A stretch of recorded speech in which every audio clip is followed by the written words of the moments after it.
Estamos de regreso en Superestadio y después de la semana pasada que me dejó con la boca abierta su exposición de liderazgo desde la banca con la cuestión de los técnicos, le damos la bienvenida nuevamente a la maestra Claudia Rivas. ¿Cómo estás, maestra? Un gusto recibirte nuevamente. Igualmente contenta, estrenando, lo vi desde el lunes y me encantó.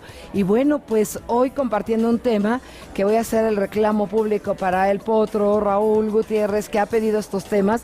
Lo estamos complaciendo y no nos pela. ¿No nos pela? Es que está muy ocupado. Pela, ya viene el sorteo del Mundial, maestra. Sí, yo entiendo. Entonces, bueno, me sentí un poco indefensa, que es el tema de hoy, indefensión aprendida.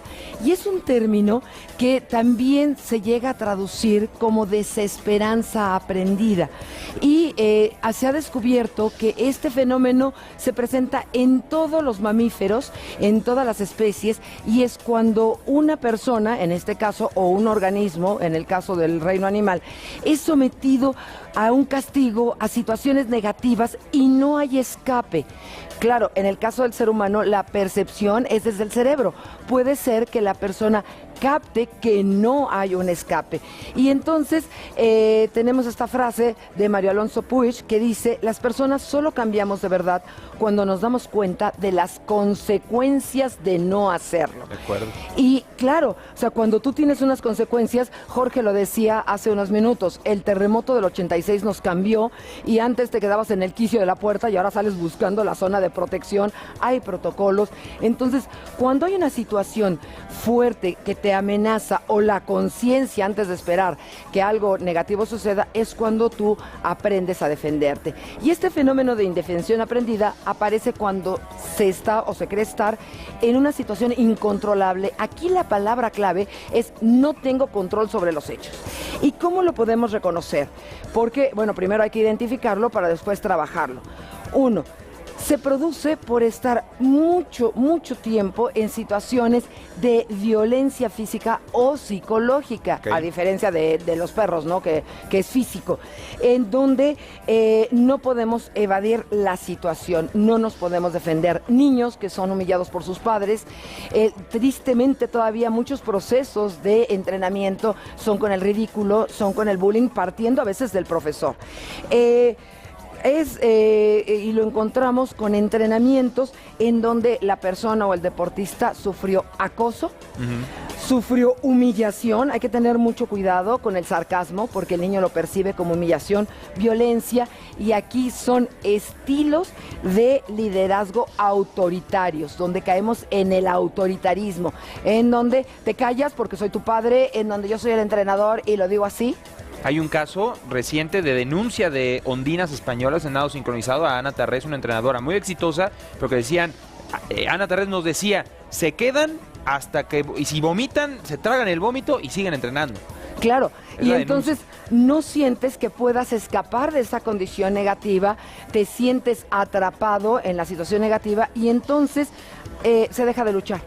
Es como que no me vean, porque si ya no me ven, entonces me pueden dejar de hacer daño. Y bueno, vimos el caso del padre que tenía a la nadadora y que la golpeó en los vestidores hace 1 o 2 años. Sí. En el aspecto motivacional, la persona tarda en iniciar acciones voluntarias eficaces. Es decir, no tiene la respuesta rápida para batear o para correr unas yardas o para tirar el penal.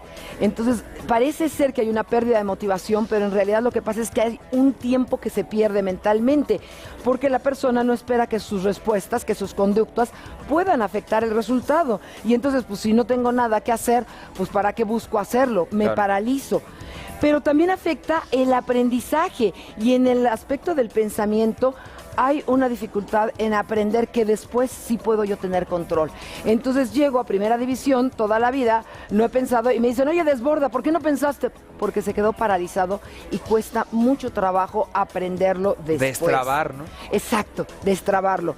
En un nivel emocional que también tiene un impacto, o sea, es motivación, es pensamiento y es el nivel emocional. Cuando las consecuencias durante la fase de aprendizaje son negativas, hay una serie de desórdenes en la conducta y también en la fisiología. Es decir, lo que se presenta es ansiedad y miedo. Y entonces hay una pérdida del control emocional, así como los que vivieron el terremoto y no pudieron escapar, se paralizan, claro, o tienen la respuesta de pánico de salir huyendo. ¿Cómo lo vemos en la cancha? El jugador que corre, pero no te da un pase, pero eficaz para nada. O el jugador que se engancha y que empieza a pelearse con los compañeros. Hay una reducción de la agresividad y de la competitividad y un aumento de la violencia. O sea, es diferente la agresividad cuando yo voy por el balón en diferentes situaciones. Y entonces vemos que una de las manifestaciones de la indefensión es cuando un jugador se hace expulsar tontamente. Claro, el que tiene miedo y va con todo y va adiós. O ya no controla, o se engancha y le recuerda a su mamá al árbitro, o se empieza a pelear con los compañeros. El séptimo punto es que se produce un condicionamiento. ¿Qué es esto? Una automatización de estímulos que normalmente podrían ser neutrales. Es decir, un estadio, y de repente digo, no, es que en este estadio siempre me va mal. O claro, las jetaturas. Las rachas. Exacto, rachas, pero además, como esto es una creencia y son atribuciones, los árbitros no me quieren, o este árbitro no me quiere, y no me doy cuenta de las conductas que tengo. A veces con los entrenadores hablamos las caritas que hacen los jugadores cuando están inconformes. En lugar de enfrentarlo, de luchar, simplemente manifiestan una actitud negativa que provoca que los dejen más aparte. Hay un incremento de los síntomas de estrés que se ven en el deporte, en lesión, expulsiones, y en las personas en la vida cotidiana, en enfermedades. Baja el sistema inmunológico y entonces alguien estornuda en Moscú y terminan con gripa en Tajimaroa, ¿no? Claro.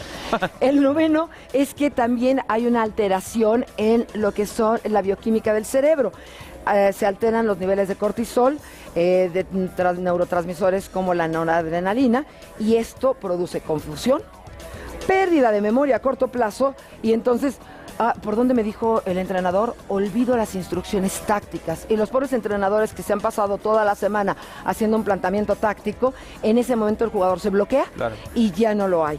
Y es importante reconocer el tipo de creencias que producen esta conducta de indefensión, porque la semana que viene vamos a hablar de cómo prevenirlo, y si yo me doy cuenta de que estoy en alguno de los síntomas de la indefensión, poderlo trabajar, porque defenderse quiere decir actuar y buscar mis objetivos.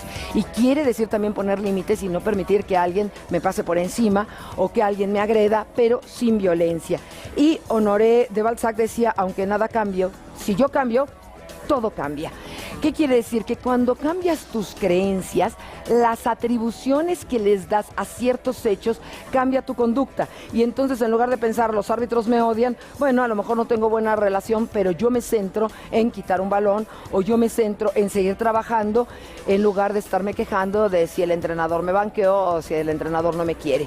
Y hoy les vamos a dejar una tarea. Esa tarea es empezar a revisar todas las creencias que tienes acerca de ti mismo, acerca de los demás, y sobre todo de las situaciones en donde has tenido conflictos. ¿Qué creencias están saboteando tu vida? Y esas creencias tienen que ver con culpar, ¿sí? Alguien más. Alguien más. Es algo así como que hoy me peiné y entonces llovió. O hoy que vine corriendo a Superestadio, claro, la tierra se puso en contra mía y por eso tembló. Es que el tráfico siempre me pilla y por eso nunca puedo llegar temprano. Exactamente. O siempre los jefes la traen contra mí. Claro. O todas las mujeres son malas personas. O todos los hombres son unos lobos que nada más quieren perseguir a las mujeres para deseos insanos o cosas. Ese tipo de creencias absolutistas de todos, de nunca, de nadie, de siempre, limitan mi conducta y mi capacidad de defenderme. Entonces, esa es la tarea de esta semana, porque la próxima es cómo prevenirlo. Esto tiene que ver mucho en el deporte, tiene que ver mucho porque de repente los mexicanos ante equipos muy buenos nos crecemos y ante equipos no tan buenos no jugamos tan bien. Sí. Y entonces, bueno, hay que hacer todo un análisis de las situaciones que a un deportista le producen indefensión aprendida y cómo se manifiesta. Y la tarea es muy buena porque todos tenemos una lista, ¿no? Sí. Algunos más pequeña, otros más extensa, pero todos tenemos una lista de cuestiones que nos vamos generando uno mismo. Sí, ¿no? Y hay que descubrir, a veces esto es tan inconsciente, nos damos tan poco cuenta, que parte de tus situaciones conflictivas. ¿Cuáles son situaciones conflictivas en tu vida que se repiten? Y analiza qué creencia puede estar atrás de esto. Y entonces ahí analizamos, por ejemplo, jugadores que pueden llevar a una final de la Copa del Mundo, pero que en la final de la Copa del Mundo, al sentir que no tienen los recursos para apoyar a su equipo, ellos mismos dan cabezazos. Es decir, Claro. aquí no tiene que ver la experiencia ni la inteligencia. Tienen que ver las situaciones y lo que yo creo acerca de ciertas situaciones. Con saludos cariñosos a Zinedine Zidane. Maestra, muchísimas gracias. No, al contrario, y hagan su tarea y encuéntrenos en @psicotips. Por supuesto, ahí está la doctora, maestra y amiga Claudia Rivas. En Superestadio seguimos, Jorge. Un deleite escuchar a la maestra Claudia Rivas. Ahora vámonos con otro deleite. La Bohemia Deportiva de Abel Canán en miércoles ahora con un maestro de maestros.